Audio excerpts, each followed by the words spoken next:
Good day everyone, welcome to my channel. So in this video guys, I will teach you on how to create a tooltip in Microsoft Visual Basic 6. Before we start, I would like to say thank you so much to all my viewers, silent viewers, and supporters in my channel. Thank you for watching my videos.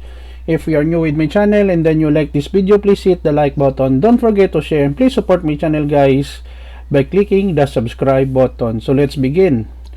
Tooltip is one of the most useful features in any desktop applications using Microsoft Visual Basic 6 or other desktop programming language like C#, even Java, Delphi, Power Builder, or Microsoft Visual Fax Pro. Microsoft Access, there is also a tooltip.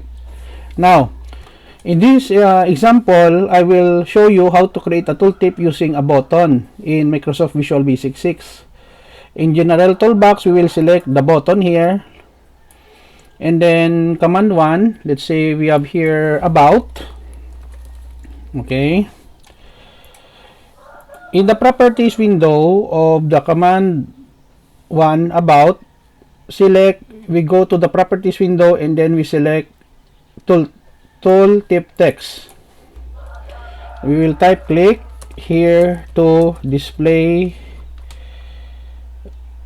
the details.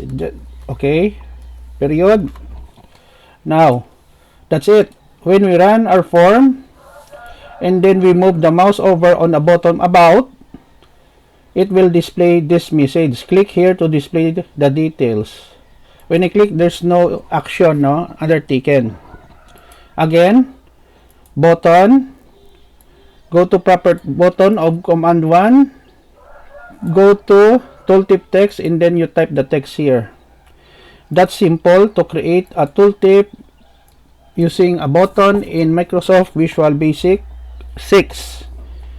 Okay, so this is the end of our tutorial video for today guys. I hope that you have learned something new. Thank you so much for watching. I hope that you have learned in this tutorial video. Don't forget to like, share, and please support my channel guys if you're new by clicking the subscribe button. See you in the next video tutorial guys. This is your friend Jake saying bye bye for now.